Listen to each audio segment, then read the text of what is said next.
Assalamu alaikum students, a very good morning to you all. I hope you all are fine and doing great. Today we'll be discussing a very important topic, that is antimicrobacterial drugs. But before starting the discussion, let's have a look at the learning objectives.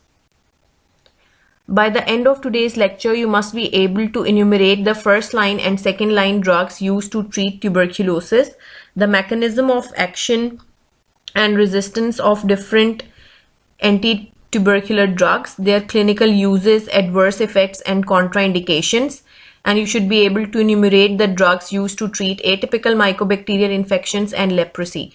You must have a notebook and pen by your side and should note down the important points. These are all important university questions, so you must know them by the end of today's lecture.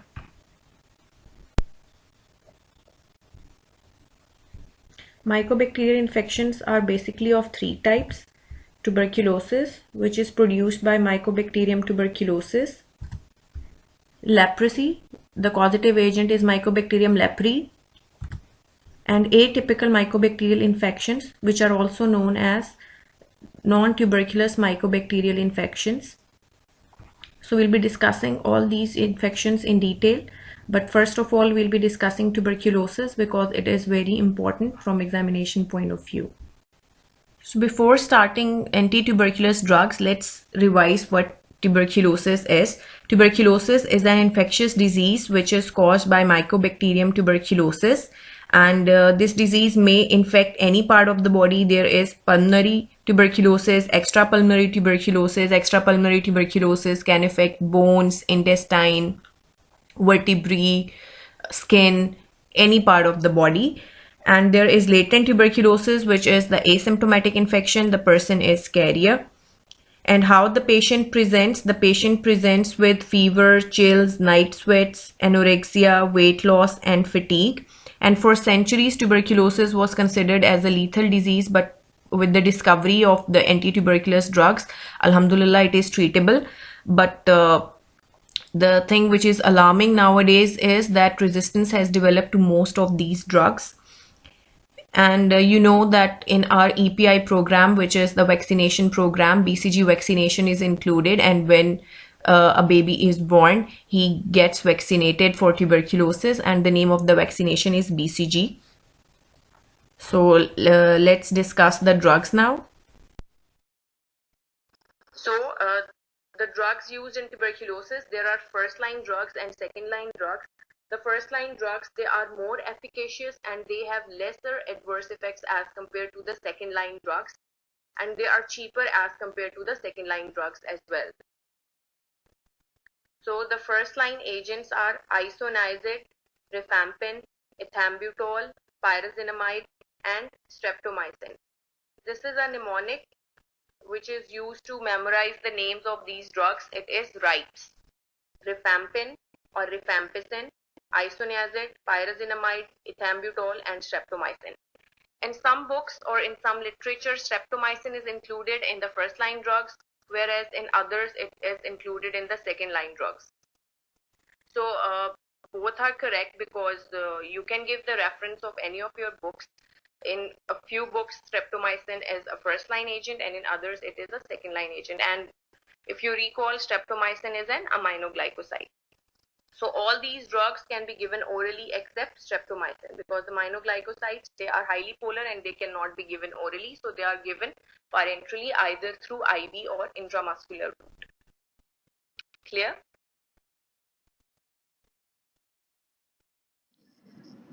As you were told earlier that to understand the chemotherapy well, you must have a sound knowledge of microbiology. So before starting today's session, I want you to have a clear picture of a mycobacterium in your mind. Just like other bacteria, it has a cell wall and a cell membrane. Its cell wall is made up of peptidoglycan like gram-positive and gram-negative bacteria, but it has two different structures in its cell wall: mycolic acids and arabinogalactan. And these are the potential targets of anti-tuberculous drugs. And you know, it has a very thick lipid layer in its cell wall. It has a waxy cell wall. So isoniazid inhibits mycolic acid synthesis, and ethambutol, it inhibits the polymerization of arabinogalactan, and thus these two drugs are inhibiting the cell wall synthesis. So let's discuss the first line antituberculous drugs. Isoniazid is the most active drug for tuberculosis. It is bactericidal for actively growing tubercle bacilli and is active against both extracellular and intracellular organisms. And it is similar in structure to pyridoxine. Pyridoxine is vitamin B6. It increases the excretion of pyridoxine and produces relative deficiency of pyridoxine. That's why whenever we prescribe isoniazid to the patient, we always have to give him pyridoxine daily to prevent peripheral neuropathy. Its mechanism of action is very important from examination point of view. Isoniazid is first bioactivated by mycobacterial catalase peroxidase, which is encoded by a CATG gene. After bioactivation, the activated isoniazid inhibits mycolic acid synthesis, which is an essential component of mycobacterial cell wall, as we have previously discussed. And that's why it kills the cell, because it is inhibiting the cell wall synthesis of the mycobacteria. Clear? So isoniazid is basically inhibiting the mycolic acid synthesis. The mechanism of development of resistance is also very important. And you know that resistance is the major problem with these anti-tuberculous drugs, and that's why we can't use them alone. We have to give them in combination. So there are several methods by which resistance can develop to isoniazid. The first one is deletion or mutation in the CATG gene, which encodes for the catalase peroxidase enzyme, which is required for the bioactivation of isoniazid, and this produces high level resistance. There can also be deletions in the INHA gene that encodes the target enzyme. This is low level resistance. There could be overexpression of gene involved in protection from oxidative stress, and there could be mutations in Cas-A gene as well. Isoniazid is basically used in combination with other drugs for active tuberculosis, and it can also be used as a single agent for latent tuberculosis, which is the asymptomatic tuberculosis. So it can be used for prevention of tuberculosis in the close contacts to the TB patient. So these are the only uses of isoniazid. Adverse effects are oftenly asked in exams. So it can produce immunological reactions like fever and skin rash and drug-induced SLE, systemic lupus erythematosus. Isoniazid can also cause hepatitis, or it can derange the liver function test. That's why it is important to monitor the liver function tests of the patient. And it can produce peripheral neuropathy due to relative B6 deficiency, and we have to give vitamin B6 supplements to the patient. It can produce memory loss, psychosis, seizures, some hematological abnormalities like pyridoxine deficiency, anemia, tinnitus, and gastrointestinal discomfort. And if you recall general pharmacology, how is isoniazid metabolized? It is metabolized by acetylation, and it is genetically determined. So some patients can be slow acetylators and some are fast acetylators. Isoniazid is cytochrome P450 inhibitor, and it reduces the metabolism of phenytoin and increases its blood levels and toxicity. The next drug is rifampin. It is also known as rifampicin. It is a semi-synthetic derivative of rifamycin, which is produced by Mycoleptopsis rifamycinica, which was previously known as Streptomyces mediterranae, and it is active against gram-positive and gram-negative cocci, apart from being active against mycobacteria. It is also active against some enteric bacteria and chlamydia. Therefore, it has uses in other diseases as well, apart from tuberculosis and other mycobacterial infections. Its mechanism of action is really important. It penetrates into the mycobacteria and it inhibits the bacterial DNA-dependent RNA polymerase and thus inhibits RNA synthesis of bacteria. But it is highly selective for the bacterial RNA polymerase, and rifampin does not bind the human RNA polymerase and does not inhibit RNA synthesis in humans. And it is bactericidal for mycobacteria.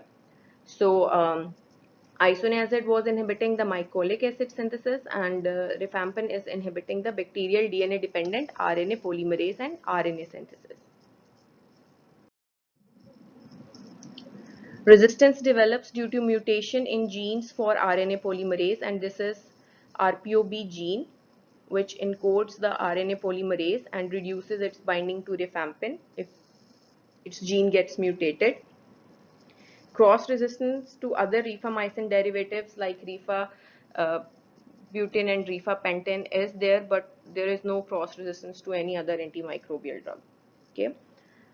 So it is inhibiting DNA-dependent RNA polymerase, and resistance is due to mutations in the genes encoding for RNA polymerase. If you can memorize the name of the gene, well and good. If not, don't write a wrong name. Now its clinical uses. As you were told earlier, it has antimycobacterial uses and other antibacterial uses as well, because it is active against gram-positive, gram-negative cocci and bacilli as well.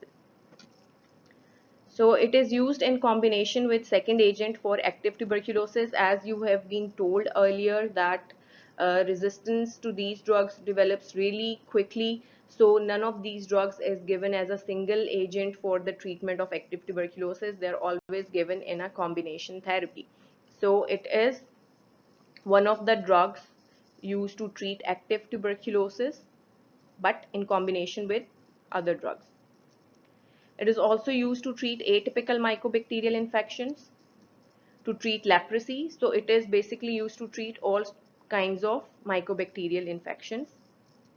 And it can also be used as an alternative to isoniazid for patients with latent tuberculosis who are unable to take isoniazid, or they are exposed to isoniazid resistant strain. So it is also used for the treatment of latent tuberculosis or for prophylaxis of tuberculosis. So if isoniazid and rifampin, both of them can be used for the treatment of latent tuberculosis. And the dose of rifampin is 10 milligram per kg per day, and the dose of isoniazid was 5 milligram per kg per day. Clear? And it is given for 6 months. So antimycobacterial uses were, it is used for treatment of active tuberculosis, for treatment of latent tuberculosis, but as an alternative to isoniazid. Isoniazid is always the first choice for the treatment of latent tuberculosis, for atypical mycobacterial infections, and for treatment of leprosy. So it is also used for the treatment of other bacterial infections, like it is used for prophylaxis in H. influenza type B contacts, to eliminate meningococcal carrier state. It is also used to eradicate the staphylococcal carriers. Those are the nasal carriers, and it is responsible for recurrent frunculosis, but it is given in combination with the second agent for the eradication of staphylococcal carriage. And it is also used to treat serious staphylococcal infection, especially with vancomycin. It is used to treat osteomyelitis, prosthetic valve endocarditis. Clear? So it is used for prophylaxis of H. influenza type B contacts, to eliminate meningococcal and staphylococcal carrier state, and in combination therapy, especially with vancomycin, for serious staphylococcal infections. Clear? These were its antimycobacterial and antibacterial uses. Now the adverse effects of rifampin. The most common adverse effect of rifampin is harmless orange colored secretions. It imparts orange color to urine, sweat and tears because it produces orange colored metabolites, and the contact lenses can be permanently stained. So it is really important to educate the patient that when he'll start rifampin, his secretions might get orange colored, and it is a very typical orange color, like color of Fanta or Mirinda. So you have to tell him, otherwise he'll be frightened to see his urine orange or his tears to be orange in color. Then rashes, thrombocytopenia and light chain proteinuria also occur occasionally. Nephritis, cholestatic jaundice, hepatitis. These are some of the common adverse effects of rifampin. And all these first line agents except for ethambutol and streptomycin, they produce hepatotoxicity, and especially they derange the liver function tests. So we have to monitor the liver function tests. So before starting the therapy, we always get a baseline LFT so that we have a baseline to compare the changes in the LFTs. Clear? If it is given in high doses for a shorter duration of time, it can produce a flu-like syndrome, which is characterized by fever, chills, malaise, anemia, thrombocytopenia, and occasionally it can produce acute renal tubular necrosis. So these are the adverse effects, but the most common one is the harmless orange colored secretions, and you often get this question in your exam in MCQs or SEQs. And the second one is light chain proteinuria. So it is a potent cytochrome P450 inducer. It increases the elimination of methadone, anticoagulants, cyclosporin, anticonvulsants, protease inhibitors, non-nucleoside reverse transcriptase inhibitors. These are anti-HIV drugs and contraceptives. So you know the drugs which are either cytochrome P450 inducers or inhibitors, they end up in a lot of drug interactions. So if any of these drugs is given with rifampin, its blood levels will fall because it is increasing its metabolism and it is increasing its elimination.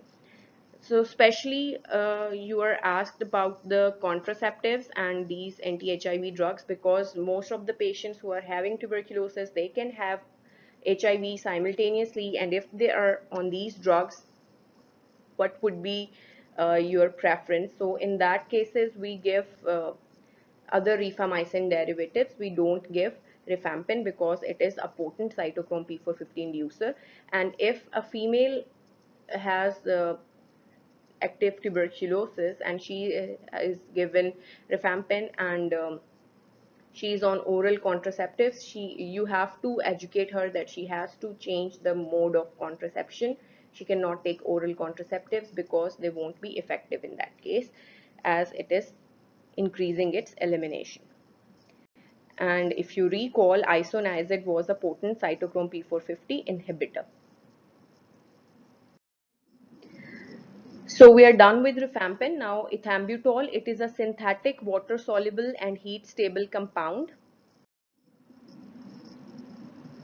It inhibits mycobacterial arabinosyl transferases, and these enzymes are required for the polymerization of arabinoglycan. And as we saw earlier, arabinoglycan is an essential component of mycobacterial cell wall. So it is inhibiting the enzyme arabinosyl transferase and thus inhibits the polymerization of arabinoglycan. Resistance develops due to mutations in EMB gene if the drug is used alone. It is bacteriostatic. All other first-line drugs, they are bactericidal. And it is used in combination with isoniazid or rifampin for active tuberculosis and in higher doses for tuberculous meningitis. And it is also used in combination with other agents for atypical mycobacterial infections like Mycobacterium avium complex or Mycobacterium kansasi infection. So it has basically two uses, that is used in the treatment of active tuberculosis along with other drugs, and it is also used for the treatment of atypical mycobacterial infections. Retrobulbar neuritis is the most common adverse effect of ethambutol, which is characterized by red-green color blindness and decreased visual acuity. Ethambutol starts with E, so it produces adverse effects in eye. Periodic visual acuity testing is recommended. So a baseline and periodic visual acuity and color discrimination testing is advised to the patient to check for this adverse effect. Hypersensitivity like fever, drug fever and rash is really rare. This adverse effect is dose dependent, and the dosage of ethambutol is 15 to 25 milligram per kg per day. So if we'll reduce the dose or we'll stop the drug, the adverse effect will disappear. And ethambutol is contraindicated in very young children, especially in children less than 5 years of age. Can you think why is it contraindicated in children less than 5 years of age? Because we cannot assess the visual acuity in kids, and especially the kids of 1 or 2 years of age, they can't tell about the red or green color as well, so we usually avoid ethambutol in kids less than 5 years of age. So this was the most common adverse effect, that was red green color blindness and decreased visual acuity. Ethambutol can also produce pruritus, which is itching, hyperuricemia because it decreases the excretion of uric acid. Therefore, it can produce arthralgias, GI upset, abdominal pain, malaise, headache, dizziness, mental confusion, disorientation, and hallucinations when it crosses the blood-brain barrier. So these are the adverse effects, but the most common one was the decreased visual acuity, and red-green color discrimination is also decreased. Now, pyrazinamide, it is a relative of nicotinamide. It is stable and slightly soluble in water. It is inactive at neutral pH but active in acidic pH. It is taken up by macrophages and is active against intracellular organisms that may cause relapse. Isoniazid, rifampin, and ethambutol, they were active against intracellular as well as extracellular organisms, but pyrazinamide is only active against intracellular organisms because it is active in acidic pH.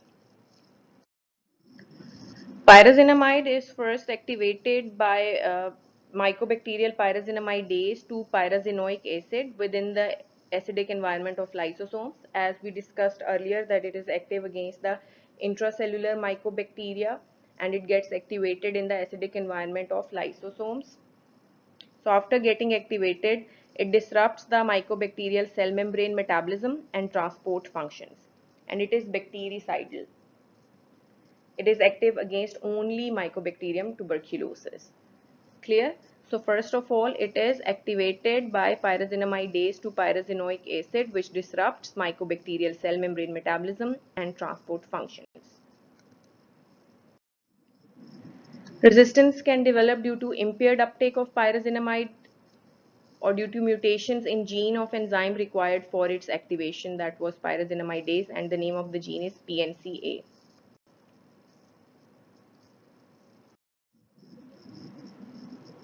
It produces hepatotoxicity, as we already discussed that all of the first line anti-tuberculous drugs except for ethambutol, they produce hepatotoxicity, so we have to monitor liver function tests.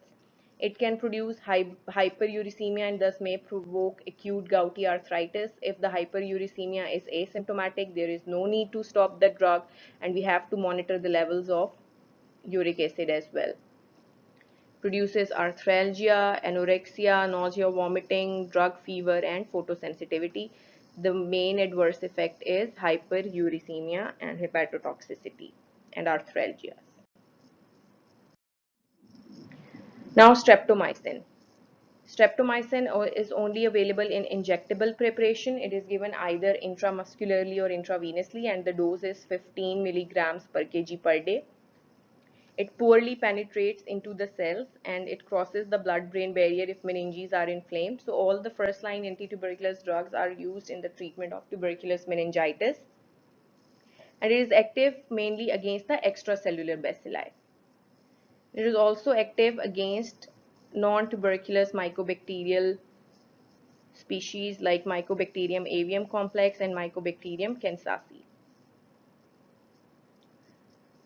But this is not very practical, because if you have to give the drug to the patient for 2 months, he'll have to get an intramuscular injection daily for 2 months. It is really painful.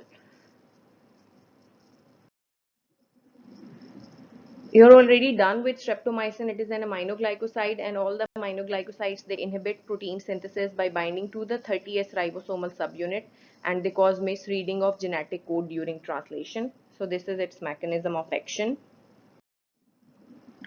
Resistance develops due to alteration in ribosomal binding site.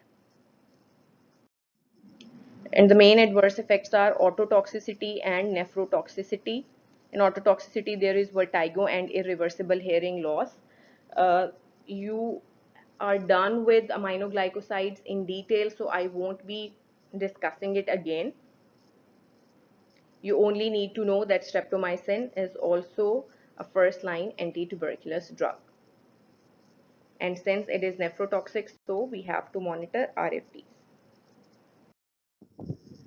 In Pakistan, fixed drug combinations are available like Myrin P, which contains isoniazid, rifampin, pyrazinamide, and ethambutol in a single tablet, and Myrin, which contains isoniazid, rifampin, and ethambutol in a single tablet. So this is really good to ensure the compliance because taking 4 different drugs daily for 6 months or a year is really a tough job.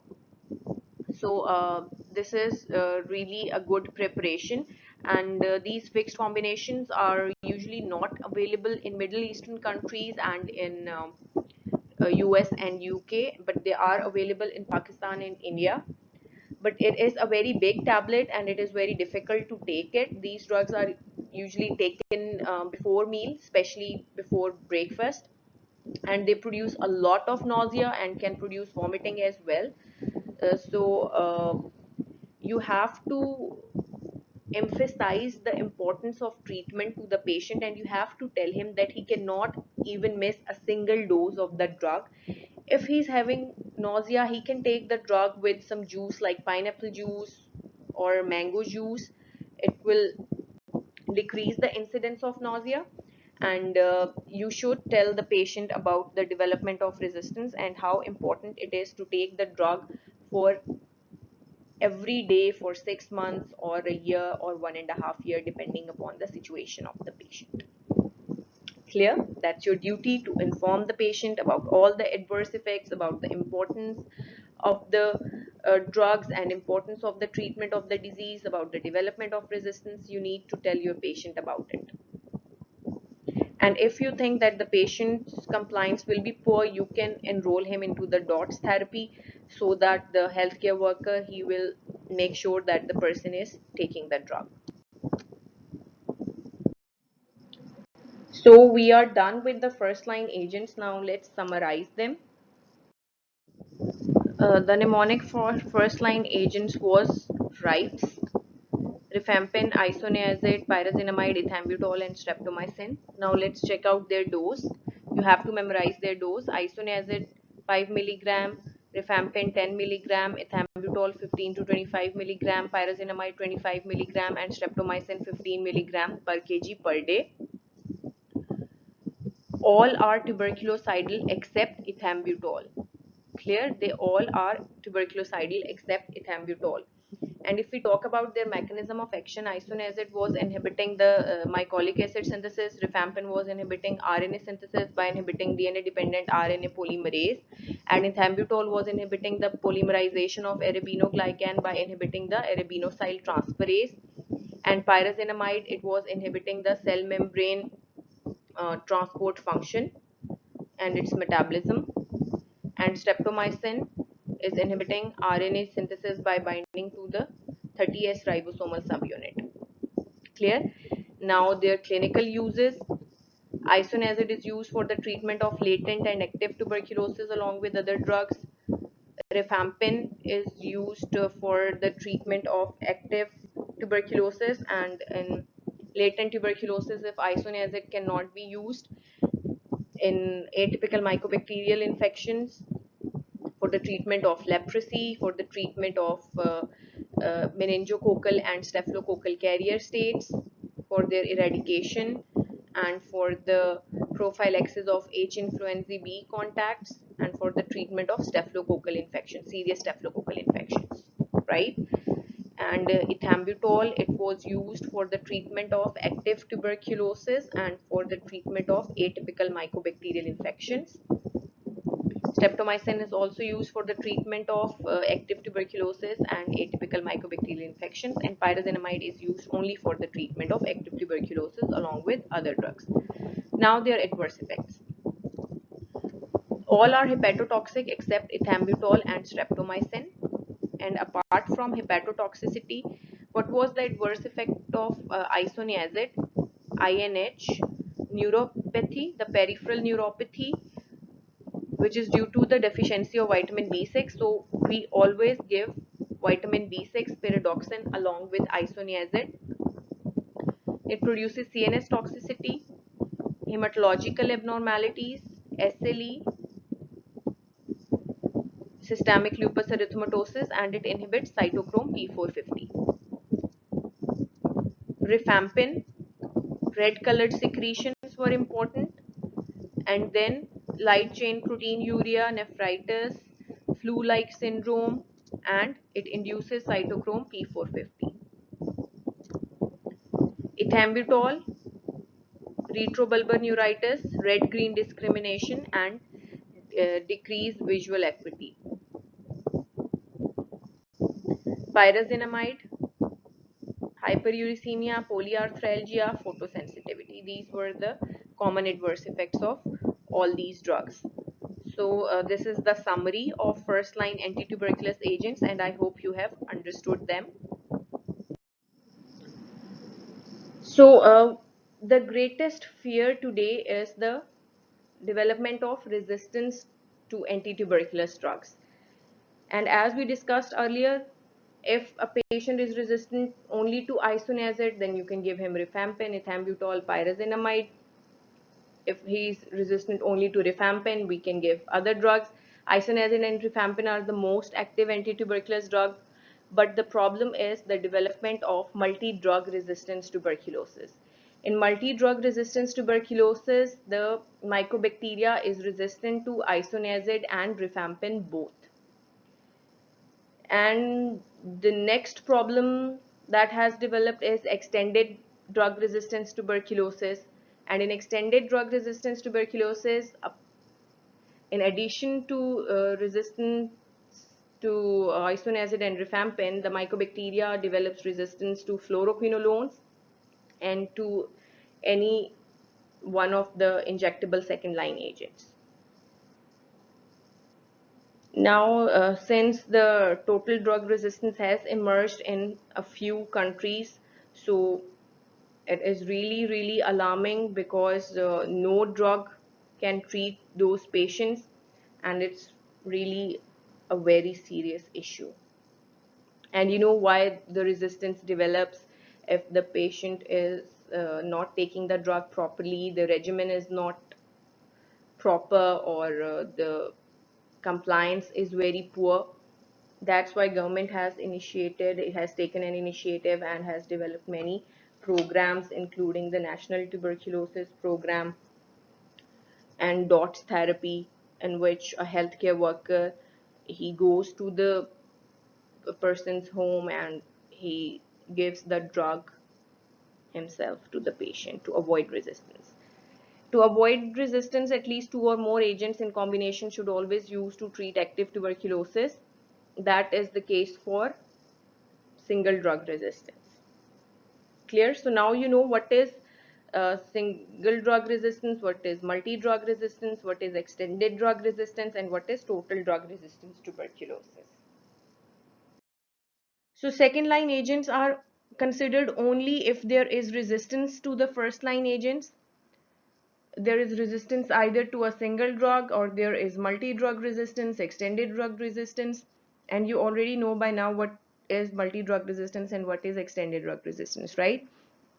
If there is failure of clinical response to the conventional therapy, or there are serious treatment limiting adverse drug reactions, like if the patient has developed severe hepatotoxicity or SLE, then you will stop any one of the drugs from the first line and you will add on any drug from second line.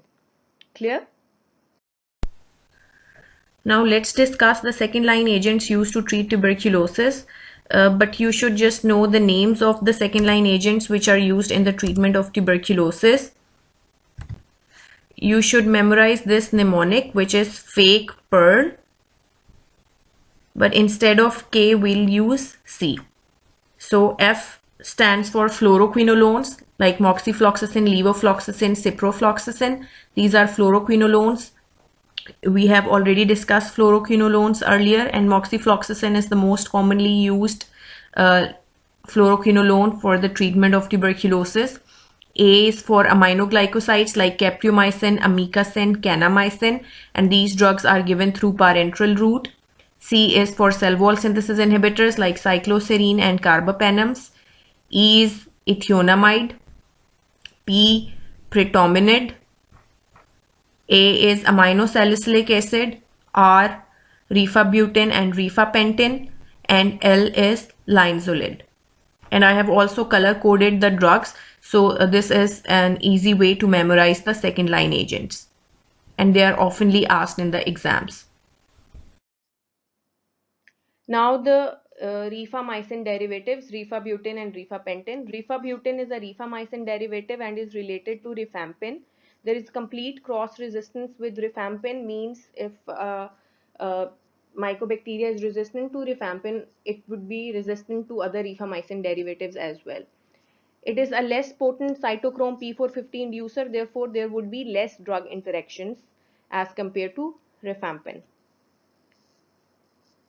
It is basically used for the treatment of tuberculosis in HIV patients who are taking protease inhibitors or non-nucleoside reverse transcriptase inhibitors, because it will produce less induction of cytochrome P450.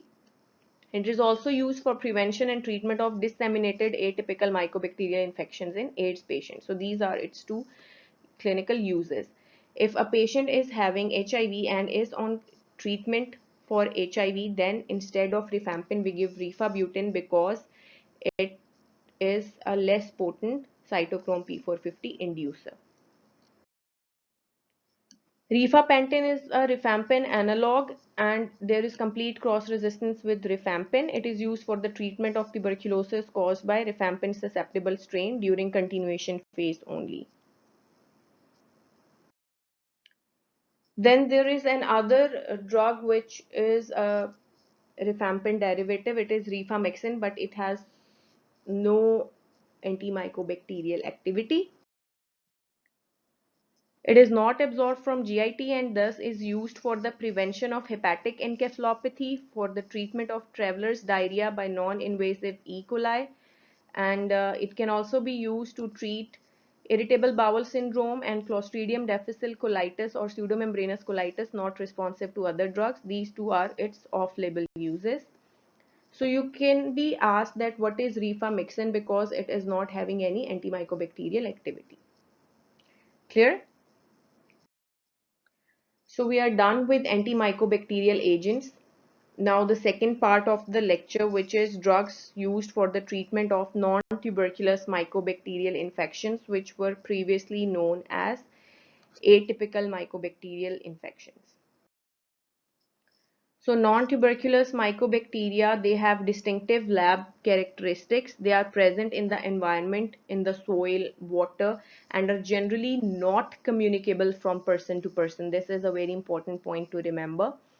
They are usually less susceptible to anti-tuberculous drugs as compared to Mycobacterium tuberculosis, and the active infection should be treated with combinations of drugs to avoid resistance. So these are the drug groups used for the treatment of non-tuberculous mycobacterial infections. Macrolides including clarithromycin, azithromycin, tetracyclines like doxycycline, minocycline, aminoglycosides like amikacin, streptomycin, sulfonamides, trimethoprim, sulfamethoxazole, fluoroquinolones like moxifloxacin, and the drugs which were used for the treatment of Mycobacterium tuberculosis. They can also be used for the treatment of non-tuberculous mycobacterial infections like isoniazid, rifampin, and ethambutol, but pyrazinamide cannot be used. So let's check out the treatment regimen for Mycobacterial Kansasi infection.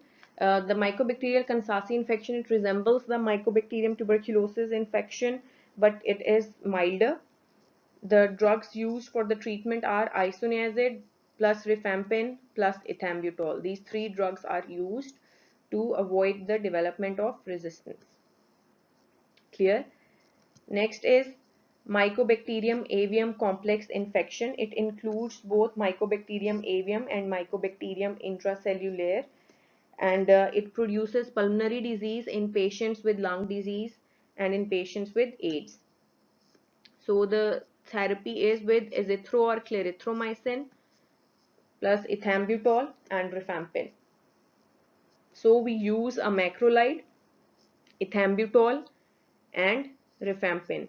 And if the patient is on the treatment of HIV, then instead of rifampin, we will use rifabutin. So infections resulting from other non-tuberculous mycobacteria like Mycobacterium marinum, Mycobacterium ulcerans, these produce cutaneous infections, may be treated with antimycobacterial drugs, ethambutol, isoniazid, rifampin, or other antibiotics which are discussed earlier. We are done with the drugs used to treat tuberculosis and non-tuberculous mycobacterial infections. Now let's go through the last part of the session, which is anti-leprosy drugs. But before discussing the drugs, let's have a quick overview of leprosy. Leprosy is also known as Hansen's disease, and it is a chronic infectious disease caused by Mycobacterium leprae, which is an obligate intracellular pathogen. It has been considered incurable disease since ages and was once feared as a highly contagious and devastating disease, and still it bears a lot of social stigma, and those suffering from the disease are isolated. The global prevalence has markedly declined over the few years due to global initiative of WHO to eliminate leprosy by providing multi-drug therapy free of charge. But still it is very common in India, Bangladesh, Indonesia and Brazil. In Pakistan still there are many cases of leprosy, especially in Karachi. In Lahore, the biggest leprosy center is in Mayo Hospital, and all the patients are sent there for the lab testing for the diagnosis of the disease. It is a chronic and progressive disease, and the bacteria grows very slowly, and it may take up to 20 years to develop signs of infection. The disease can affect the nerves, skin, eyes, and mucous membranes. The nerves, they may get thickened, as you can see the greater auricular nerve here. You can palpate the radial, ulnar or other nerves of the patient which are normally non-palpable and they cannot be seen as well. It can affect the skin. The patient can present with nodules or patches. Patches can be light colored, hyperpigmented or erythematous, and there is loss of sensation in the affected area. The sense of pain, the sense of touch is lost, and the patient cannot feel the cannot discriminate between the temperature changes as well. He cannot feel the hot or cold things over that area. Corneal ulcers can also be produced, and if left untreated, it can produce crippling and the paralysis of hands and feet. It can produce blindness due to uveitis and iridocyclitis, and saddle nose deformity due to destruction of nasal cartilage, and there is destruction of other bony structures as well. And these deformities, they cannot be reversed. Although the treatment can cure the disease, but these deformities cannot be reversed. But early diagnosis and treatment usually prevents the disability resulting from the disease. Clear? So the drugs used for treatment of leprosy, you can memorize it by a mnemonic: SOAP. The sulfone derivative, which is dapsone, this is the most common and most important drug. It is the cheapest and it is the most commonly used drug for the treatment of leprosy. Other antibiotics like ofloxacin, moxifloxacin, minocycline and clarithromycin. Anti-tubercular drugs like rifampin and ethionamide, and phenazine derivative clofazimine. So SOAP. Dapsone, rifampin and clofazimine are the most important drugs for the treatment of leprosy. We are done with the treatment of all of the mycobacterial infectious diseases. Now is the time for quiz. I want you to write down the question numbers only and their answers and then submit them in your WhatsApp group for attendance. The primary reason for the use of drug combinations in the treatment of tuberculosis is to the anti-tubercular agent most likely to interfere with the action of oral contraceptives is a 10-year-old boy has uncomplicated pulmonary tuberculosis and after initial hospitalization he is now being treated at home with isoniazid, rifampin and ethambutol. Which statement about this case is accurate? Once weekly administration of which of the following antibiotics has prophylactic activity against bacteremia caused by Mycobacterium avium complex in AIDS patients? The keyword here is once weekly. Well, that's all for today. If you have any question, you can ask me in your WhatsApp group and I'll get back to you as soon as possible. I hope you have understood the lecture well and you have understood the importance of tuberculosis and its management. So take care of yourselves. Have a great day. Allah Hafiz.